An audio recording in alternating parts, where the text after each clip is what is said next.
제가 이제 KBS에만 처음 얘기를 드리는 거예요. 예, 말씀하십시오. 예, 네, 예, 가령 고맙습니다. 밥 한 공기 다 비우기. 두 공기 먹기 뭐 이런 거요. 밥을 잘 먹지 않는 분들이 많거든요. 순식간에 인터넷을 들끓게 만든 이 발언. 아니 밥 좀 더 먹으라고 했다고 이렇게 세상이 들썩이나 싶죠. 이게 다 한 법안 때문에 일어난 소동인데요. 양곡법이 대체 뭐길래 이러는지 크랩이 딱 7분 안에 정리해드립니다.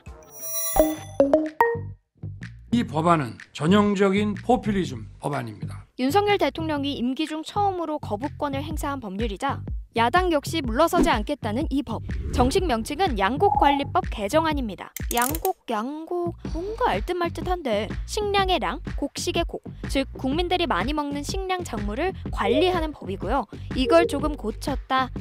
이 얘기네요. 사실 양곡관리법은 1950년에 제정된 역사가 꽤 오래된 법입니다. 광복 이후 나라를 재건해야 하는 상황에서 무엇보다도 중요한 건 국민들이 굶지 않도록 하는 거였겠죠. 그래서 우리의 주식인 쌀과 보리 등 몇몇 곡식을 지정해 식량이 안정적으로 공급되도록 정부가 관리한 겁니다. 사실상 대한민국과 함께 태어난 이 법이 그때부터 각 시대상에 발맞춰 개정을 거쳐 지금에 다다랐고, 이제는 쌀 같은 곡류에 콩, 고구마, 감자까지도 포함해 중요 식량으로서 관리하고 있는데, 그래도 역시 한국인에게 쌀만큼 중요한 게 있겠어요? 우리가 가장 많이 먹는 소비량 1위 식품인데다가 거의 완전히 자급하는 유일한 곡물이기 때문에 양곡관리법에서 쟁점이 되는 건 늘 쌀이었습니다. 국민들의 쌀을 걱정 없이 안정적으로 공급하면서도 쌀값이 폭락해 쌀 농사 자체를 포기하는 농민이 생기지 않도록 관리하는 게 이게 생각보다 쉽지 않은 일이거든요. 그래서 대표적으로 펼치는 정책이 공공비축과 시장격리, 이 두 가지인데요. 우선 공공비축은 유사시를 대비해 매년 40만 톤 정도 정부가 사서 쌓아두는 거고요. 또 이와 별개로 쌀값이 떨어져서 농사 포기하는 농민들이 안 생기게끔 과잉 생산된 쌀을 사들이는 시장격리도 거의 매년 발동시켜 왔습니다. 공공비축이야 말 그대로 저장용이니 그렇다 치고 이 시장격리가 실제로 효과가 있냐? 이건 매년 반복되는 논란거리긴 합니다. 오히려 정부가 간을 보다가 매번 쌀값이 떨어지고 나서 뒤늦게 쌀을 사들여 예산만 잔뜩 쓰고 정책 효과는 미미했다는 비판도 많았거든요. 여기에 결정적으로 지난해 쌀값이 45년 만에 최대 하락폭을 기록합니다. 왜 작년에 물가가 안 오른 게 없었잖아요.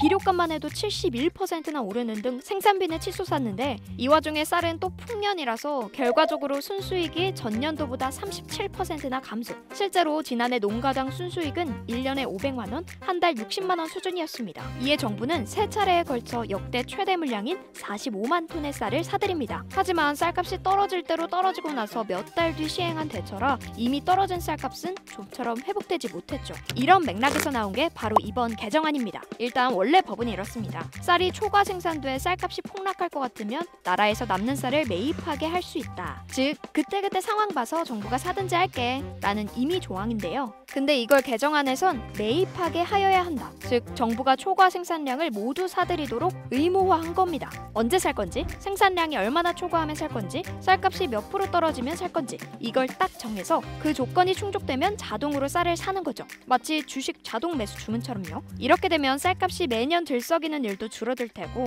애써 키운 벼를 갈아엎는 일도 안 생기지 않을까 하는 건데, 그런데 이쯤이면 당연히 이런 생각도 듭니다. 아니 맨날 그렇게 남는 거면 생산량을 줄이는 게 맞지 않아? 맞아요. 재고가 넘치니 쌀값이 떨어지는 구조적인 문제가 꾸준히 반복돼 왔으니까요. 우리가 밥심으로 산다고 해도 예전처럼 이렇게 밥을 먹진 않잖아요? 실제로 쌀 소비량은 진짜 빠르게 줄어들고 있습니다. 지난 10년간 18% 넘게 감소했죠. 그런데 생산량은 같은 기간 6% 정도만 줄어서 여전히 매년 수십만 톤이 공급 과잉 상태인 게 사실입니다. 이렇게 남은 쌀은 5년간 정부가 보관하다가 그 뒤엔 술 만드는 원료 등으로 싸게 되팔게 되는데요. 그러니까 정부는 이렇게 법을 고치면 쌀이 과잉 생산되는 근본적인 문제를 해결할 수가 없다는 거예요. 그럼 대안은 뭘까요? 일단 앞서 설명한 것처럼 지금 양곡법을 따르되 정부가 더 적극적으로 사들이겠다는 게 하나 있고요. 또 다른 대안은 올해부터 시작된 전략작물 직불제입니다.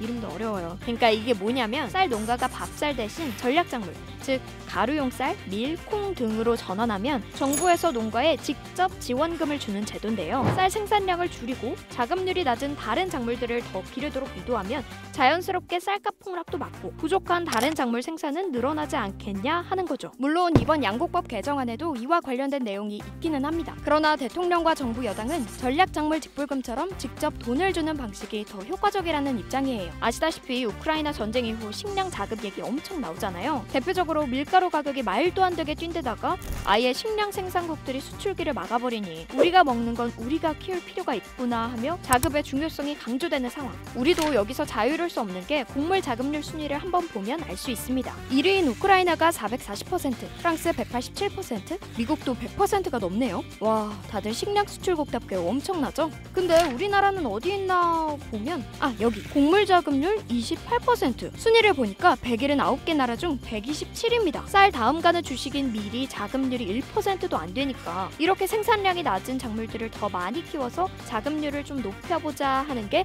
전략작물 직불제의 목표인 거죠. 물론 이 방법에 대해서도 우려의 목소리는 있습니다. 매년 쌀을 사주는데도 쌀 생산량, 생산 농가가 급격히 주는데 그럼 쌀은 포기하자는 거냐? 세계 식량 위기 속에 그래도 자급률 90%인 쌀이 있어서 우리나라가 타격을 덜 받는 것 아니냐 하는 우려입니다. 아무튼 한쪽은 넘치는 쌀을 사들여서 다른 한쪽은 쌀 생산을 줄여서 쌀값 폭락을 막아보자는 목표는 같은데요. 다만 목표에 이르는 전략은 아주 상반되는 상황인 겁니다. 한국인하면 밥심이라는 말을 떠올리던 때도 있었는데 이제는 쌀이 눈칫밥 먹고 있는 이 상황. 과연 양곡법은 또 우리 쌀은 어떻게 될까요?